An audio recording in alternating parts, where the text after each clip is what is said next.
Salut tout le monde, j'espère que vous allez bien. Moi, ça va par la grâce des dieux. Bienvenue aux nouveaux et merci aux anciens. Aujourd'hui, on se trouve pour une nouvelle vidéo. On va parler partager parce que c'est la thématique de ma petite chaîne. Aujourd'hui, la vidéo d'aujourd'hui, c'est du format actualité. J'espère que, sauf si tu habites au fin fond du Brésil, le mérindien, qui n'a pas d'internet, n'a pas de téléphone, tu sais pas ce qui se passe. Mais si tu habites là dans le monde des technologies auquel nous vivons tous là, je pense qu'on a tous vu l'affaire Puff Daddy, P Diddy, Diddy, tout ce que vous voulez parce que le mec il change de nom quand il veut, comme bref, donc Puff Daddy avec Cassie. Au-delà de cette affaire, moi ce qui m'a semblé bizarre, c'est que c'est toujours le même schéma. Comment ça se fait? C'est toujours le même schéma. Est-ce que c'est le premier à passer par là? Non. Accusation sexuelle, frappé, sexuel, on les accuse de tout et souvent c'est la même chose. Et ça c'est souvent à partir d'un moment. Parce que dès le début, pendant qu'on a déjà entendu parler aujourd'hui, comme ils l'ont fait tomber, les vérités commencent à se dévoiler. Pourquoi ça s'est pas fait plus tôt que ça? Pourquoi maintenant? C'est ça qu'on va essayer de développer ça ensemble.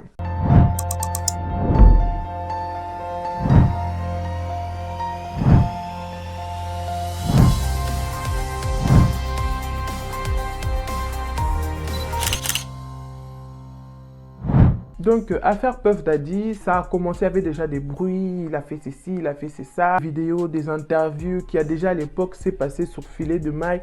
Okay, let's go counterclockwise to what we just did.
On faisait pas trop attention et tout, mais il y avait des gens, on commençait déjà à les suspecter. Juste après que Herkel est tombé là, parce que Herkel il est tombé bêtement vraiment. Franchement, lui vraiment, il n'y a pas plus bête que lui. Mais en tout cas, il est tombé, il est en train de payer pour tout ce qu'il a fait. Tout ce qu'il a fait, il a bien fait pour lui. Bon, on dit pas ça, mais voilà, c'est mérité. Voilà, on va dire ça comme ça, c'est mérité. La justice a été faite pour les victimes par rapport à tout ce qu'il a fait. Et juste quelques temps après, déjà quand Herkel est tombé, moi je vous suis, de toute façon que moi j'ai suivi l'affaire. J'espère que vous aussi vous avez suivi l'affaire. Je sais que tout le monde n'est pas forcément intéressé par tout ce qui se passe. C'est pour ça que cette petite vidéo, c'est un peu pour vous mettre d'actualité, pour que vous soyez au courant de ce qui se passe. Et à la fin, je vous donnerai plus de détails où vous pouvez vraiment suivre l'actualité.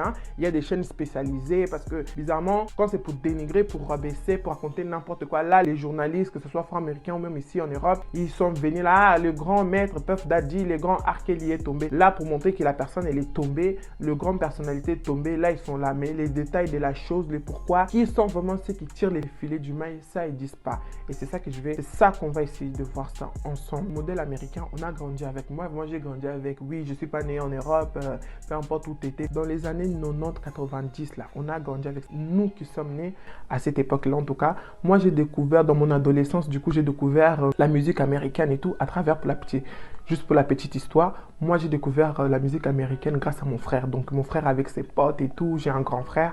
Et ça m'intéressait, ça me parlait, tu vois. Parce que la musique en Afrique à l'époque, c'était plus nos parents qui étaient à l'honneur et tout. Il n'y avait pas de choses pour les jeunes. Du coup, le jour au lendemain, je voyais mon frère changer du style, casquette, gros t-shirt. Vous savez, les styles des années... Moi, je suis né 90, 95. 90, c'est parce que c'est belge, moi. Bref, pour nous qui sommes nés aux années 90, 95, surtout 95 à 2000, c'était vraiment américain. La musique, c'était l'époque de Lil Wayne, Puff Daddy, surtout Lil Wayne, tu vois. Moi, j'ai kiffé Lil Wayne. Ses chansons de l'époque, vraiment, franchement, c'était mon kiff et tout. On comprenait pas, on savait pas de quoi parler la chanson, mais on était à fond dedans. Donc, c'est à peu près avec ces modèles-là que nous avons grandi et tout. Et au fur et à mesure, ça a changé, ça s'est développé. Jennifer Lopez, Nicole, voilà, on a vraiment grandi avec ça. Billy J. Franchement, c'était l'époque. C'était vraiment les grandes époques où il y a vraiment du vrai son. C'est pas comme maintenant avec tout mélangé.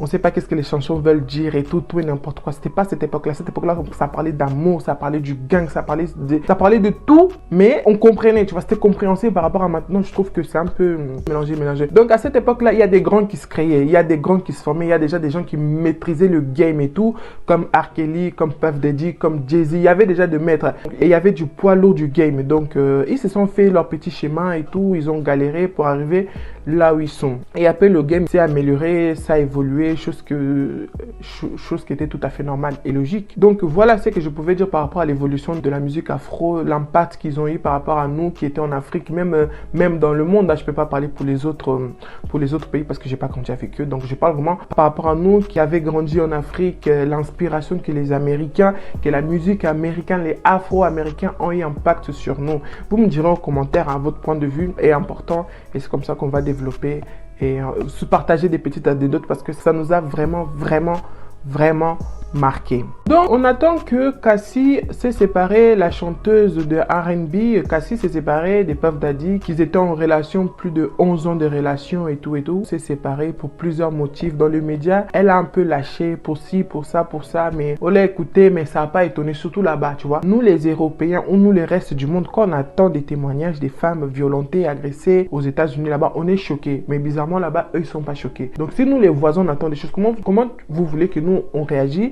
Si même les concernés qui attendent que leur soeur s'est fait agresser, se fait ceci, se fait c'est ça, personne n'a réagi, c'est passé comme une lettre à la poste. Donc suite à une loi qui a été mise en place et tout, ça a donné 1 an à tous les victimes qui veulent porter plainte contre leur agresseur. La loi a stimulé vraiment beaucoup de choses, en sachant que Cassie a saisi de l'opportunité pour venir devant les médias avec son avocat, son parti, porter plainte contre Puff Daddy avec des chefs d'accusation. Apparemment, il y a eu plus de 100 pages de chefs d'accusation. C'est-à-dire la plainte là, nous on va à 9h, à midi, on est sorti du commissariat pour peu importe la plainte. Mais elle, sa plainte, ça a pris des jours et des jours. Elle a accusé des dingueries, tu vois. Des choses vraiment incroyables que toi et moi, nous pouvons pas imaginer. De la violence.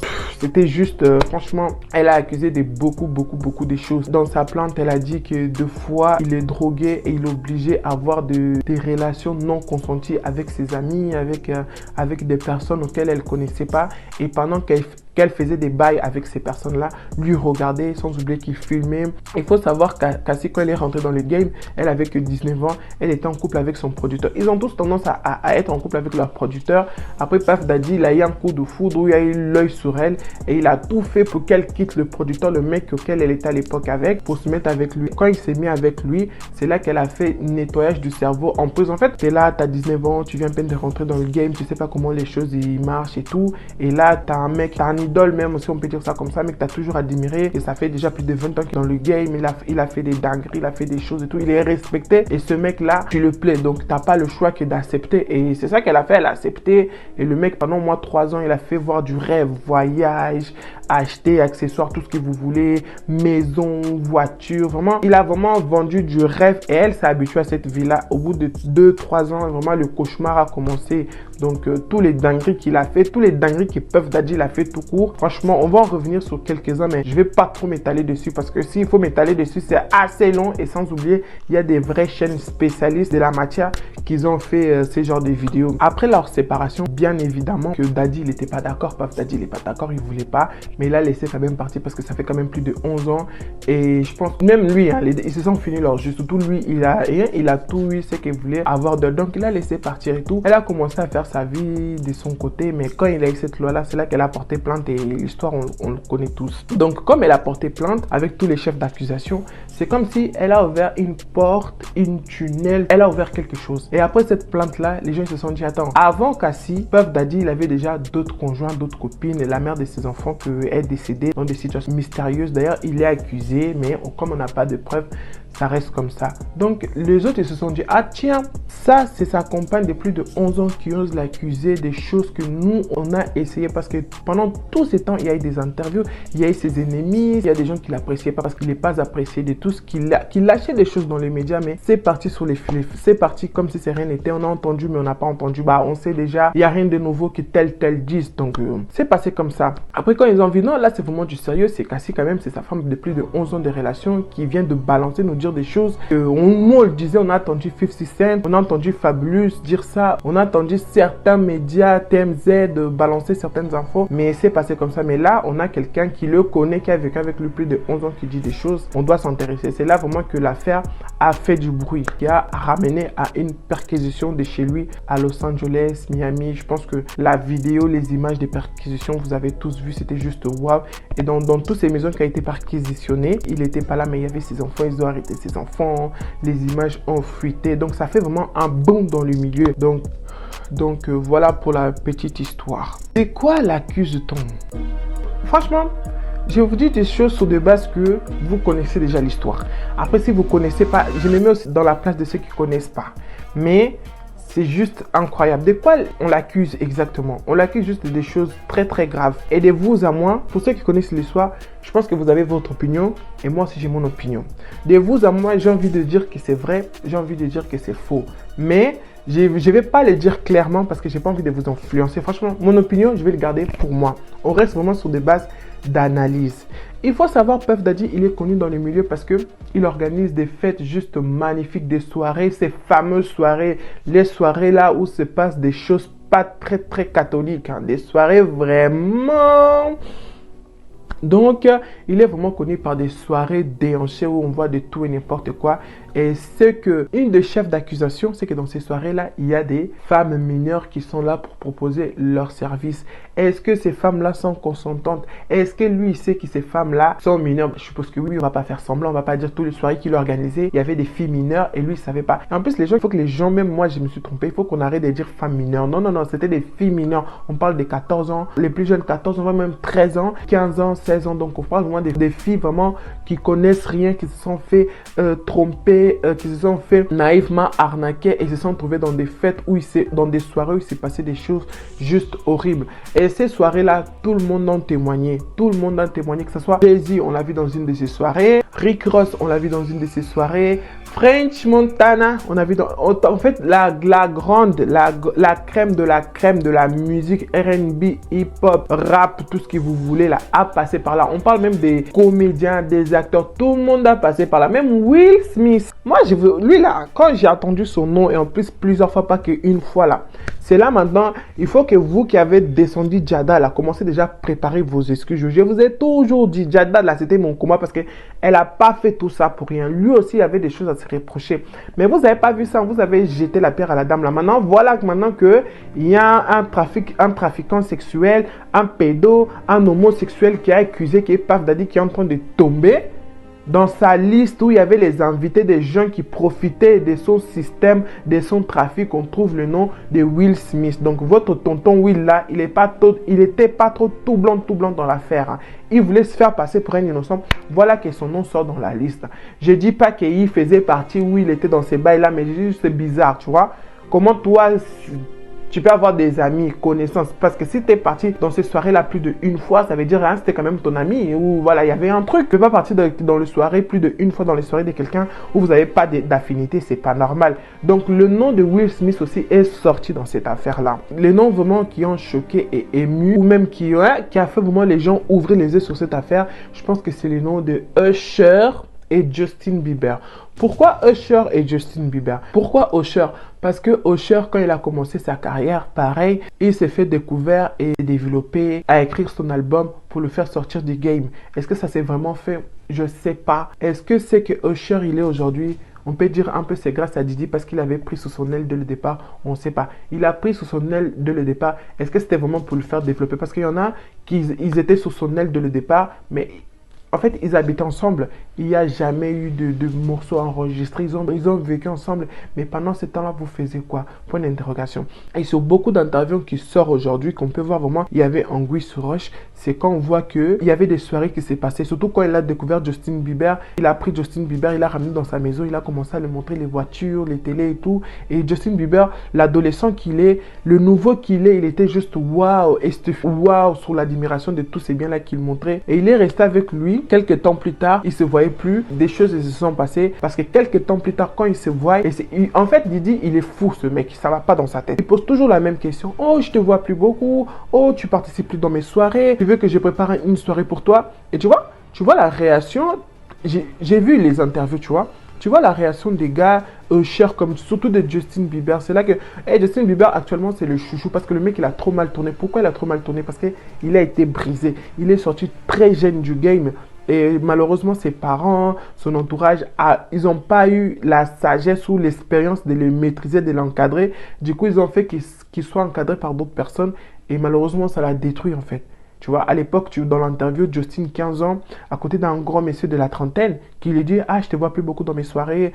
Tu veux qu'on fasse une soirée, tu seras invité. » Le mec, il est gêné en fait. « Ouais, si tu veux. » Usher parlant même pas. Donc, ces deux-là, Justin Bieber et Usher, il les a vraiment pris, hein. Trop jeunes. Ils étaient vraiment à deux, ils connaissaient rien. Et qu'est-ce qui s'est passé pendant tout ce temps? Aucun d'eux n'a voulu témoigner. Mais Usher, les gens, ils ont essayé quand même de le voler quelques vérités auxquelles il est resté quand même très prudent parce que après, ça peut se retourner contre lui. Dans un interview, on l'a demandé, Didi, vous êtes ami de Didi, vous vous connaissez depuis des années et des années. Oui, j'ai plus de 20 ans, on se connaît et tout. Il est connu par ses soirées. Usher confirme encore, oui, effectivement. Ça, c'est les journalistes dans un radio qui demandent à Usher, est-ce que les soirées que Didi organise là, vous serez capable de laisser vos enfants ou ton enfant aller dans ces soirées?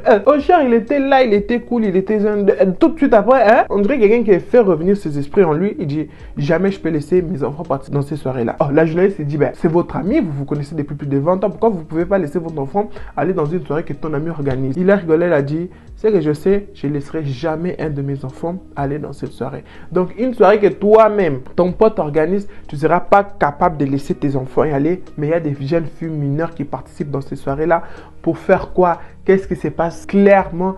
Qu'est-ce qui se passe dans ces soirées? Seul Dieu sait. J'ai même pas envie de stimuler, de faire des trucs ou même répéter tout ce qui se dit sur des réseaux sociaux. Ça sert à rien, mais on sait qu'il se passe des dingueries. On sait que tous ces hommes-là de la quarantaine, de la trentaine, plus ils vieillissent, plus ils aiment des filles jeunes. Donc forcément, ces filles-là, ça c'est plus qu'évident, sont utilisées en tant que des...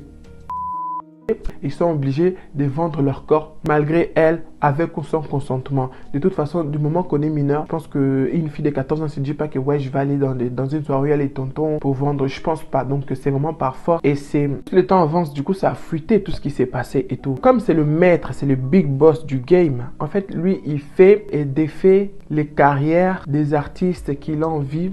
En fait, Didi, il fait les carrières. Il a sorti de nombreux artistes que nous connaissons aujourd'hui. En fait, Didi, son pouvoir, vu que ça fait longtemps qu'il est dans le game, vu qu'il a participé à faire le game, il fait et défait les carrières de nombreux artistes. Donc, pourquoi il défait, pourquoi il fait? Si tu viens, parce que plus le temps va, surtout les années 2000, à partir de 2010, 2015 et tout, et ensuite de suite, il y avait déjà des bruits, on savait déjà quel était son penchant, quelles sont les choses qui s'est passées, et personne n'avait le courage de balancer la chose. Pourquoi? Parce que c'est Didi, quoi. Il est riche, il tient le système, hein? Il est protégé aussi par le système, parce qu'à ce moment-là, il était important aux yeux du système. Donc, voilà, il fait et défait les carrières de ceux qui sont coopératifs ou pas, parce qu'il n'a pas abusé de tout le monde, il n'a pas eu tout le monde sous ses épaules, sous sa protection, parce qu'il y a des gens qui ont refusé. Par exemple, 50 Cent, de l'interview qu'il répète ça maintenant partout. Oui, quand j'ai commencé, je cherchais à faire mon petit schéma et tout. Didi m'a appelé un soir me disant, ouais, yo, est-ce que ça te dit d'aller faire du shopping avec moi?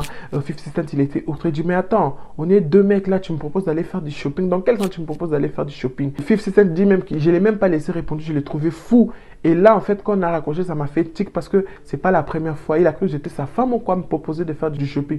C'est à partir de là que j'ai commencé à trouver que ce mec-là, il était bizarre. Et quelques temps après, en fait, Didi n'a pas aimé la réaction de 50 Cent.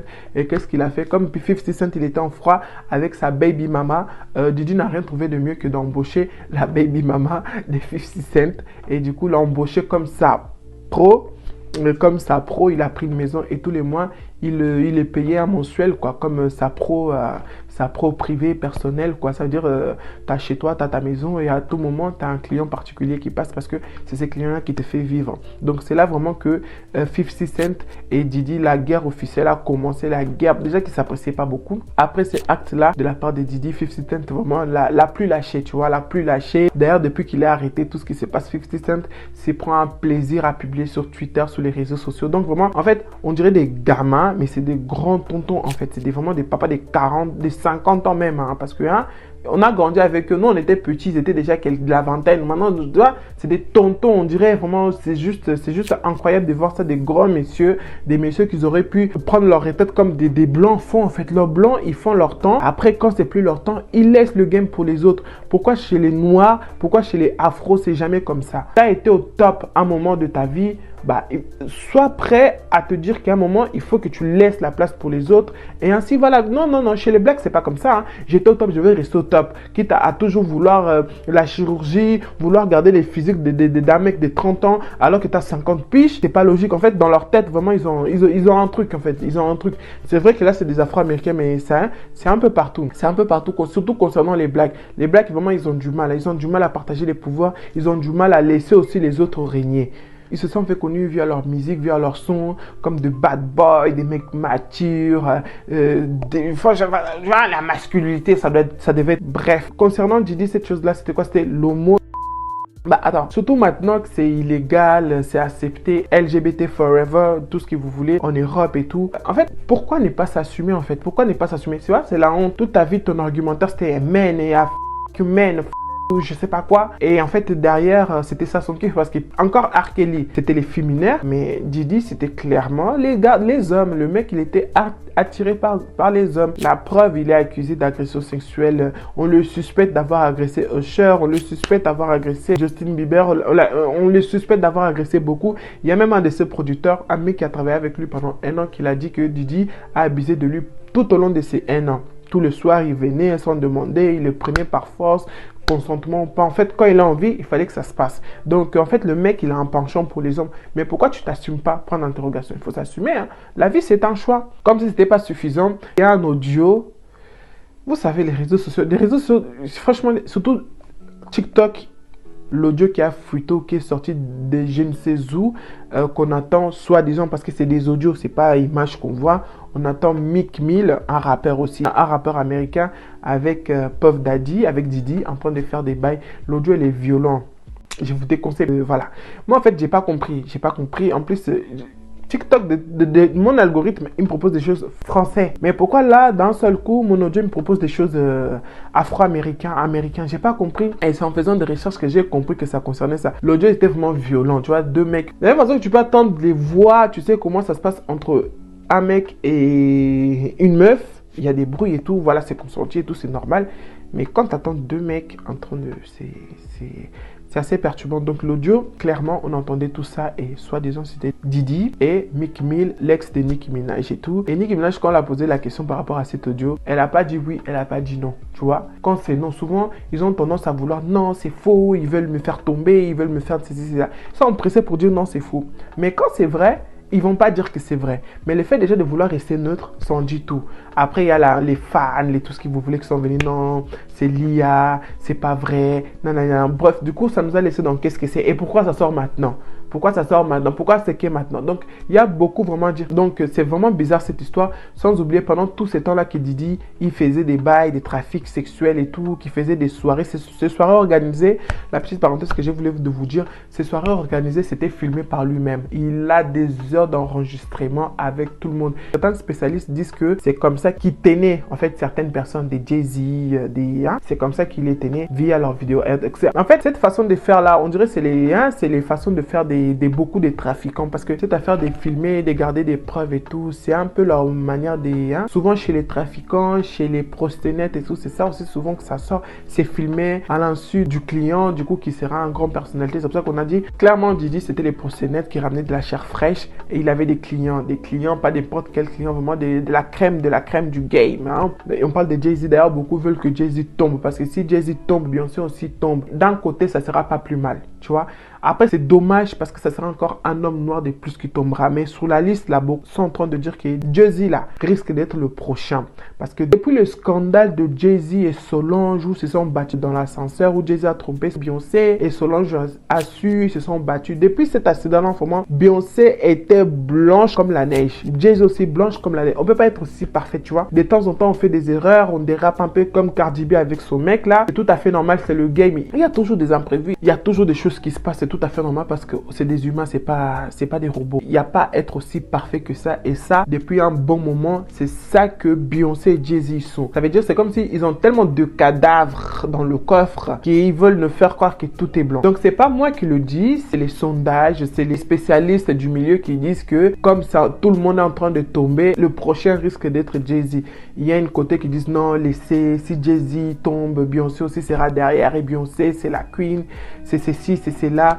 D'autres disent non, arrêtez, s'ils font tomber Jay-Z, c'est du complot, la théorie du complot contre le noir. Hein. Donc, cette histoire vraiment là, en fait, moi je vous conseille déjà de ne pas prendre parti et de vraiment beaucoup écouter parce qu'il y a des victimes, il y a de l'abus et ça profite de qui en fait? Ils les accusent, ils le font payer. D'accord, on va aller sur l'affaire R. Kelly. Ils l'ont accusé, ils l'ont fait tomber. D'accord, juste avant que R. Kelly tombe là, il disait quoi? Il n'était pas en procédure avec Sony pour réclamer ses droits. Qui maintient Sony? Qui a tous ces droits là, tu vois? Si on voit bien la pyramide jusqu'en haut là, tu vois, le colonisme n'est jamais loin. L'homme blanc n'est jamais loin, en fait. En fait, c'est comme un abat, en fait. On jette là-bas, tu mords l'hameçon et on te tire tout doucement, tout doucement, tout doucement, tel un poisson. Et quand on t'aura, on te braise, après on te mange et c'est fini. Mais tes œuvres, tout ce que tu as fait. Aujourd'hui, les chansons de R. Kelly, c'est toujours disponible. R. Kelly, là-bas en prison, apparemment, c'est pas en prison 5 étoiles, mais voilà quoi. Qui les aide par rapport à tout ça? Le mec, il est tombé bêtement parce que on l'a mis là. T'étais rien, tu as travaillé, mais c'est le même système. T'étais rien, t'as travaillé, ça a percé parce que t'avais un don. Ils ont vu un potentiel. Et le système a vu un potentiel en toi. Ils t'ont fait sortir, ils t'ont donné le pouvoir. Mais le pouvoir là, toi, t'as cru que je le garderai éternellement. Ça sera toujours moi. Alors que tous les ans, tous les 10 ans, tous les 30 ans, tous les 40 ans, ça change en fait. C'est ça l'erreur de l'homme noir. C'est de croire que ça sera toujours lui. Il restera toujours là. C'est pour ça qu'il tombe bêtement. À la fin, il se retrouve sans rien. Alors, comment marche le game? Comment est le système? Je ne travaille pas avec le système. C'est juste la logique en fait. C'est parce que c'est pas le premier ni le dernier à tomber. Si on doit faire, si on doit regarder dans le passé, ils sont tous tombés par terre. Remarquez, il n'y a pas un acteur ou un chanteur, un rappeur. Des acteurs encore ça va. Dans le monde des sports encore ça va. Ils sont un peu épargnés, mais pas vraiment. Parce que c'est toujours les sportifs noirs qu'on les accuse, des dopages, tout ce que vous voulez. Là aussi c'est une autre affaire. Mais dans le game de musique, dans la game du rap, regardez bien, chez les hommes, hein, pas les femmes. Les femmes aussi, il y a un cas. Mais chez les hommes, il n'y a pas un rappeur ou rare. J'ai pas dit tout. Mais il n'y a pas un rappeur qui a échappé certaines accusations. Souvent, on les accuse presque de la même chose. Parce que c'est quelque chose que, en fait, en tant que chanteur, en tant que rappeur, tu peux aller dans une soirée, tu flirtes avec une fille et derrière, le système, quelqu'un propose de l'argent à cette fille-là, lui dit sort dans le média, sort dans la télé, sort sur les réseaux sociaux, dit que tel t'a violé, a abusé de toi. Et la personne avec l'argent, parce que souvent, ils viennent dans des milieux assez pauvres et voilà, pour avoir son petit $1000, 2000$, il dit telle personne a abusé de moi, telle personne m'a forcé ceci, c'est ça. Et voilà comment on trouve pas mal de noms dans ces accusations. Sur tout ce qui est agression et qui n'a pas été accusé de dans ce milieu-là. Presque tout le monde est passé. Chris Brown a été accusé de Trey Songz a été accusé de Prince, même les morts. Oui. Allez faire des recherches si vous ne croyez pas. Allez faire des recherches. Prince a été accusé par plusieurs. Michael Jackson. Lui, surtout, c'était tout ce qui est, il aimait de la chair très fraîche. C'est vraiment sordide. À la fin, il a été accusé. Aujourd'hui, Puff Daddy, c'est pas les seuls. Juste pour la petite précision, je dis pas que c'est faux. Il y a des victimes et il y a une partie des vérités. S'ils ont vraiment fait ça, c'est pour ça qu'ils sont en train de payer. Ils ont payé, il y a eu des preuves. C'est vrai. Il peut y avoir une part de vérité dans tout ça. Franchement, suivez juste l'analyse. Venez pas dire que ouais, comment ça se fait. Déformez pas la chose que ouais, tu défends ces mecs horribles. Non, ces mecs horribles qui ont fait juste des atrocités, des viols et tout. Non, quand on accuse un chien de la rage parce qu'il a mordu telle personne, ça veut dire forcément le chien, il a la rage. Je ne discrédite pas ou je nie pas les faits. Mais moi, la partie seulement, je veux que vous arrivez avec moi. Comment ça se fait que c'est toujours la même chose? C'est ça. Pour comment ça se fait? Ça veut dire que les hommes noirs, à un moment, quand le pouvoir le monte par la tête, ils sont obligés de dévier comme ça. Pourquoi quand ils sortaient de l'arc, surtout Michael, c'est vrai, j'en disconviens pas, il y a des témoignages, il a brisé des vies, c'est vrai. Mais il n'a pas commencé comme ça en fait. Si on les accuse aujourd'hui, on est prêt à les jeter les pierres, C'est vrai, il n'y a pas de souci, je suis d'accord avec vous. Mais regardez le début en fait. Ils n'ont pas commencé. Bon, les cas d'R. Kelly, vraiment, lui, vraiment, tu vois, Moi-même, je me contredis, mais c'est juste bizarre que c'est toujours la même chose. Il n'y a aucun chanteur R&B qui n'est pas passé par là. Tout le monde est passé pour ce genre d'accusations. De vous à moi, vraiment, c'est pas bizarre. Ils l'ont fait, c'est vrai. Mais en fait, c'est un milieu vraiment, c'est franchement, moi, je vous déconseille, je déconseille à tout le monde de vouloir faire lancer ses enfants la musique, tout ça. Ça, c'est le milieu rap et tout, parce que le milieu du rap, R&B et tout, américain et tout, qui est en train de faire fureur ces temps-ci. Mais même les autres milieux, parce que tous les milieux, même le milieu gospel, il y a des choses qui se passent là-bas. Donc voilà, tous les milieux, il y a toujours une partie sombre. Mais est-ce que tu es obligé de rentrer vers ces parties sombres? Non, tu vois. Il y en a qui ont commencé, surtout ça, c'est tout ce qui est sport, et tant mieux. Et ils savent qu'ils ne vont pas rester sportifs, ils vont pas rester jeunes éternellement. Donc, ils font ce qu'ils ont à faire, ils font leur carrière comme Michael Jordan. Après, il s'est dévié sur d'autres choses, il a créé ça. Il a fait des dingueries quand il a pris sa retraite dans le monde de basket. Il change de chemin, il va se développer via autre chose. Mais dans le game du rap, dans le game de la musique, c'est pas ça. C'est pas ça, ils veulent toujours rester le top. Avant qu'il se fasse arrêter, P. Diddy, il était en train de préparer un album qu'il allait appeler Love. Quel Love? On t'accuse des trucs, on t'accuse plein de choses. Toi, tu viens encore parler sur l'amour. Love, non, il fallait ton album, c'est homosexualité, je m'assume tel que je suis homo, je suis gay. C'est ça que ton album devrait s'appeler, pas toujours vouloir arnaquer. Parce que leur première fan, les gens qui écoutent plus ce genre de musique, ces gens-là, c'est les femmes. Du coup, ils veulent attirer les femmes. Mais dans le fond, t'aimes pas ça. Il faut s'assumer comme vous êtes, en fait. Donc, c'est juste très, pour ne pas dire bizarre, qu'ils tombent tous sur la même chose. Franchement, ces parties-là, pour peut-être côté-là, vraiment, ça, c'est les pensées qui m'est venue. Après, pour ceux qui auront plus des idées, plus les pourquoi, pour ceux qui sauront, voilà la chose qui m'a plus frappé. Après, pour ceux qui sauront expliquer ça, franchement, n'hésitez pas à mettre ça dans les commentaires parce que c'est bizarre, tu vois, c'est bizarre. Chez les whites, il y en a, mais ça sort pas comme l'homme noir. Chez l'homme noir, en plus, tout le monde est passé tout. Comment ça se fait? Ils le font vraiment, d'accord, mais comment ça se fait? Ça veut dire si ils le font vraiment, ok, d'accord, bah, on lutte tous contre la discrimination, les viols, on ne peut pas accepter des choses comme ça. Ça dit, c'est dans les gènes alors. Dans les gènes de l'homme noir qu'à un moment, il faut qu'il abuse, c'est dans le gène. Parce qu'en Afrique aussi, ça se passe, hein. Tu vois, il y a des questions. Franchement, je ne sais pas si vous serez d'accord.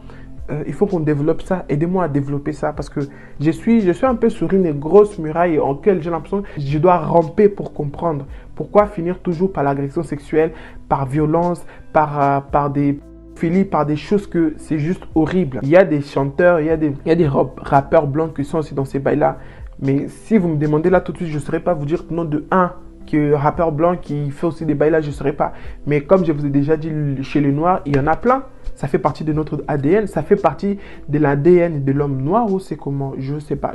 Franchement, il faut dire les choses quand tu es bloqué. Je suis vraiment sur une impasse sur laquelle j'espère qu'il y aura des gens assez intelligents, assez ouverts d'esprit, assez intellectuels qui pourront m'expliquer ça. Parce que si par exemple on dit que ça fait partie de notre ADN, parce qu'en Afrique, comme je l'ai dit, ça se passe aussi. Il y a pas très longtemps, JB Mpiana, un grand chanteur, un grand musicien congolais, a été accusé par une de ses danseuses qui a dit qu'il a commencé à abuser d'elle depuis l'âge de 12 ans. On a tous vu ça, surtout chez la communauté congolaise. On a tous vu ça. Donc, il n'y a pas très longtemps, affaire Hervé Pogda au Cameroun. Pareil, trafic sexuel, abus sur le mineur, tout. Ça veut dire c'est quoi? Aux États-Unis, on a la même chose. On peut pas dire, c'est vrai que c'est le game, c'est le plan, c'est tout ce que vous voulez aux États-Unis là-bas pour faire tomber l'homme noir, je suis d'accord. Mais en Afrique, on va dire c'est quoi? Le pouvoir, l'argent. Peut-être c'est pareil partout, mais est-ce que ça fait est-ce que c'est normal? C'est ça en fait, c'est normal. L'homme noir, quand il réussit, il arrive sur un certain standing, il est obligé de descendre aussi bas et d'agresser la femme noire. S'il faut dire les choses, on va dire les choses. Je ne dis pas qu'ils doivent agresser d'autres origines et tout. Non, c'est toujours son propre semblable. C'est triste, c'est misérable. C'est vraiment... J'ai l'impression tous ces grands hommes qu'on a eu, qu'ils ont lutté pour notre cause, on dirait la cause, il a été sali. On n'honore pas en fait tous ces grands... Martin Luther King, j'ai un rêve que... Lui, moi, son rêve, c'était que les noirs et les blancs, que les noirs aient les mêmes droits. Maintenant, aujourd'hui, on peut dire... On nous fait croire qu'on a les mêmes droits, mais regarde comment on se auto-détruit. Dans le monde d'aujourd'hui, que ce soit en Afrique ou en Amérique, partout où vous voulez, l'ennemi de l'homme noir, c'est l'homme noir.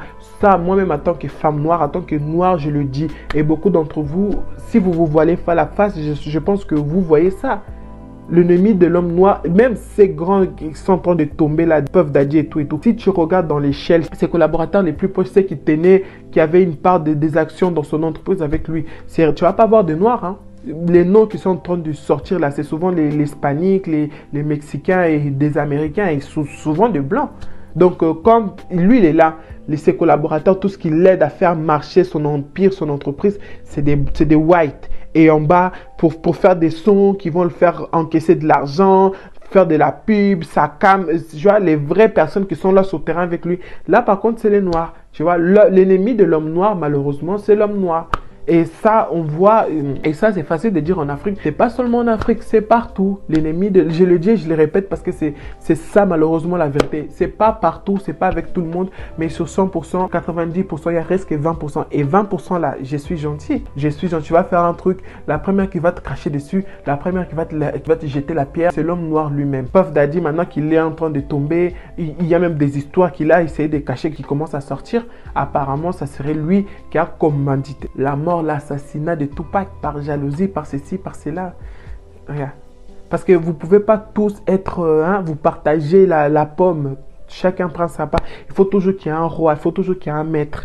Et vous avez l'impression que c'est vous le maître. En vrai, c'est pas vous le maître, c'est le système. C'est l'homme white qui est en haut, c'est lui le maître. En fait, encore le noir, on a le pouvoir, on a le physique d'être fort, de se battre et tout. Mais en fait, le noir, il est dans le muscle, il est dans la force. Et le white, il est dans la tête, il est dans les stratégies. Donc voilà, abonnez-vous si c'est pas fait, c'est gratuit. Hein. Surtout pour les noirs qui ont eu la chance de tomber, que l'algorithme vous a proposé ma vidéo, vous avez tombé, vous êtes resté jusqu'à maintenant. Là, vous me voyez parler là. Franchement, abonnez-vous, c'est votre façon vous d'essayer un peu d'arrêter le système, tu vois, parce que j'ai les paramètres et je vois comment on dit que non, bref, on va laisser ça. Donc abonnez-vous, on va s'encourager entre nous. Vous savez, s'abonner là, ça coûte rien, c'est gratuit. Donc vous allez regarder les vidéos. En plus, je l'ai toujours dit et répété, vous savez pourquoi? Parce que ça m'a traumatisé, tu vois. Quand j'ai commencé ma chaîne, mes 2 premières vidéos, que je crois que je l'ai mis en privé, les premiers à venir m'accuser, à me jeter la pierre, c'était des blacks, genre, c'était, je ne veux pas dire les pays d'où ils venaient, mais c'était des noirs, même d'ici de France, qui venaient là apprendre à parler français. C'était des noirs qui m'ont plus critiqué, qui m'ont plus blessé. C'est pour ça que quand je vois des choses comme ça, c'est juste lamentable. Je ne dis pas que tout le monde est pareil. C'est vrai qu'il y a du bon dans les mauvais, mais il y a plus de mauvais que du bon. Et moi, par la grâce de Dieu, Dieu m'a donné cette force de dénoncer ça, en fait. Ça va changer quand tu vas vouloir aider ton prochain, quand tu vas vouloir soutenir ton prochain. Il faut arrêter la jalousie inutile. Quelqu'un a travaillé, arrivé là où il est. Tu ne peux pas t'approcher vers cette personne pour qu'il t'aide aussi, te donne des astuces, des stratégies. Non, non, non. Toi, tu vas vouloir haïr, détester, vouloir le faire tomber. Après, quand il est tombé, vous êtes tombé, tu es content. Mais pourquoi en fait? Est-ce que c'est... Alors que chez les Blancs, c'est pas comme ça. Hein. Pourquoi certains disent que Barack Obama, c'est pas un président? Non, c'est plutôt blanc. Parce que déjà, j'ai déjà fait une histoire sur Barack Obama. Parce que sa mère, elle était blanche. L'a laissé chez sa grand-mère maternelle blanche qui l'a élevé. Donc, il est peut-être métis, mais il a la mentalité et l'éducation blanche. C'est ça qui a fait de lui ce qu'il est aujourd'hui. Et c'est pour ça que les afros, les noirs ont eu du mal à l'accepter, voire même certains ne l'ont jamais accepté. Parce qu'il a la mentalité blanche. Il s'est entouré des clics. Il s'est entouré des blancs. C'était qui son meilleur ami qui l'a aidé dans les élections? Quand c'était le tour aussi du meilleur ami, il l'a aidé, c'était Joe Biden. Joe Biden, pendant que Obama faisait ses élections, c'est Joe Biden qui a soutenu Obama. C'est Joe Biden qui a monté les filets, qui a ouvert la voie à Barack Obama avec Michelle Obama, bien sûr. Mais Joe Biden a vraiment beaucoup participé à l'élection de Barack Obama. Barack Obama a fait son temps. Après, quand c'était à Joe Biden aussi de faire ainsi les élections, de se présenter aussi comme président, qu'il a aidé, et bah c'était Barack Obama. Il est peut-être métis, il est un peu de son nom, mais il n'a pas l'éducation, tu vois. Tout dépend de l'éducation. Toi, la maman, ton enfant voit, tu es toujours aigri, tu es toujours en train de critiquer, en train de dénigrer ta copine, tes soeurs, tes frères. Sans même le dire, l'enfant voit et l'enfant est grandi avec ça. Donc, on est en train de... Vraiment, c'est un truc de génération et ça risque de continuer. À un moment, il faut dire stop en fait. Tu aimes pas, tu n'es pas obligé d'aimer, mais tu mets un like, tu t'abonnes. C'est gratuit, tu sais que tu rajoutes un plus. Pas parce que tu aimes ces contenus, tu aimes ceci, c'est là. Tu rajoutes un plus parce que c'est ta sœur noire qui t'a envie d'encourager. Et basta. Est-ce qu'il faut un plus? Non, non, non, toi tu vas rien mettre. Elle va réussir, elle va me dépasser. Ah, elle va te dépasser en quoi? Est-ce qu'elle sait même qu'elle est en concurrence avec toi? C'est ça les problèmes de l'homme noir, de la femme noire. C'est ça les problèmes des noirs. Donc voilà, c'est pour ça que tout système est en train de tomber. Plus tard, mes enfants, la prochaine génération, j'ai un fils, il va savoir, il va danser par exemple le moonwalk, il va le voir. Qui a créé le moonwalk? La danse de Michael Jackson là. Oh, c'est Michael Jackson. Il va vouloir se renseigner, faire des recherches sur Michael Jackson. C'est un noir qui après il est devenu blanc, il est passé dans des choses bizarres. Il va suivre son parcours, Jackson 5 et tout, il va être fier, c'est un homme noir qui a marqué l'histoire et tout et tout. Plus il avance, plus le petit va être déçu, donc quoi. À un moment, on a accusé Michael, il a arrêté d'être blanc, il a arrêté d'être noir, il est devenu blanc. À un moment, on l'a accusé de ceci, de cela. C'est ça vraiment l'héritage de nos enfants. Dans le passé, on a quoi? On a des Martin Luther King qui ont battu, ils ont fait des discours, ils nous ont marqués, ils ont lutté, mais ils ont été assassinés. On n'a même pas su la suite. On a des Nelson Mandela qui sont restés en prison, qui jusqu'à la fin, ils sont restés intègres. Mais aujourd'hui, on a politique, on a sport, on a musique. Dans la musique, ton fils, il est là, il va être chanteur, il va être rappeur. Quand il va vouloir s'inspirer, il va vouloir suivre l'histoire pour s'inspirer des Puff Daddy, des R. Kelly. Ils ont tous bien commencé. Après, ils ont fini comment? Ça va inspirer quoi? Vraiment, c'est des questions vraiment qu'on doit commencer à se poser et essayer un peu d'arrêter ça, quoi. L'ennemi de noir, c'est noir. C'est pas une blanche qui le dit, c'est la propre noire parce que je l'ai vécu. Tu vois, je l'ai vécu. Les critiques, ça venait de ma soeur, pourquoi? Tu peux pas me corriger, tu vois. Même quand il te corrige, tu vois la malveillance en fait, la haine. Pourquoi? Parce que j'ai fait quelque chose pour... Mais approche-toi d'Éternel, tu fais comment, ça se passe comment? Je t'explique, j'ai fait ça. C'est pour ça que je donne des conseils en général. Parce que je vais la demander après parfois qu'elle est meilleure que moi. Mais tu es en concurrence, pourquoi? Donc, vraiment, il y a tellement à dire sur la population, sur nous les Noirs. Parce qu'il faut qu'on commence à parler. Nos qualités, c'est bien, il est ceci, il est cela. Les sports, c'est les Noirs. La musique, c'est les Noirs. Mais est-ce qu'on en profite? Est-ce qu'il y a un héritage? Parce que l'héritage commence bien, mais après, c'est cassé. R. Kelly, c'était pas n'importe qui. On l'accuse de ça. Il paye pour ce qu'il a fait, c'est vrai. Mais c'était pas R. Kelly. On a écouté des chansons de R. Kelly. Bon, en tout cas, avant notre conversion, hein, parce que je suis chrétien, je suis baptisé, j'ai donné ma vie à Jésus. J'écoute plus ce genre de musique. Mais avant, on a dansé, on a vécu. On a eu une belle enfance par rapport à... pas une belle enfance par rapport à la musique, mais on écoutait des choses qui n'ont... la fête, l'amour et tout, ils nous ont beaucoup. Maintenant, il a grandi, c'est plus son temps. Il a laissé la place pour la nouvelle génération. Il fait sa petite retraite tranquille dans son coin. Non. Chez les Afros, c'est pas comme ça. Chez les Noirs, c'est pas comme ça. Il faut toujours moi. Voilà, maintenant, on te piège. On sort tes cadavres qui t'a fait en 1900 combien. Tu tombes, vous tombez bêtement. Franchement, ça, il faut que ça s'arrête. Ça, il faut que ça finisse. Il faut qu'on dise stop à tout ça. Donc voilà, je sais que ça fait longtemps, j'espère que vous... Moi je demande toujours à la fin, tu vois, t'as bombardé les gens, c'est à la fin maintenant que tu veux prendre des nouvelles, tu veux être un peu plus calme. Non, j'ai fait que ça fait longtemps des vidéos actualité, je tenais vraiment à le faire parce que c'était important. Je veux savoir votre point de vue, si vous suivez l'affaire là et qu'est-ce que vous en pensez. Mon analyse, ma façon de voir à moi, vous êtes d'accord sur quel point, vous n'êtes pas d'accord sur quel point, on va en débattre parce que ça nous touche en fait, c'est vraiment, c'est grave ce qui se passe. Donc voilà, merci au nouveau, comme je l'ai déjà dit, merci pour la confiance, merci de vous être abonné et tout, ça fait chaud au cœur. Et merci aux anciens aussi de toujours être là, de mettre des petits likes, des petits pouces bleus en l'air. Franchement, ça me fait chaud au cœur. Doucement mais sûrement, la chaîne est en train de grandir et pour ça, gloire à Dieu. Abonnez-vous, partagez, on se trouve dans la prochaine vidéo. Quoi qu'il arrive, ça fait un moment, 2 ou 3 vidéos que je vous ai pas dit ma fameuse phrase. Mais voilà, là, on a besoin de cette phrase plus que jamais. Déjà, votre communauté vous encourage pas, vous motive pas. Donc, au moins, il faut que vous soyez votre propre source de motivation, d'encouragement. Donc, les gars, les filles, les enfants, les grandes, les yayas, quoi qu'il arrive, les gars, apprenez à compter sur vous car vous êtes la seule personne à jamais vous décevoir. On se retrouve dans la prochaine vidéo.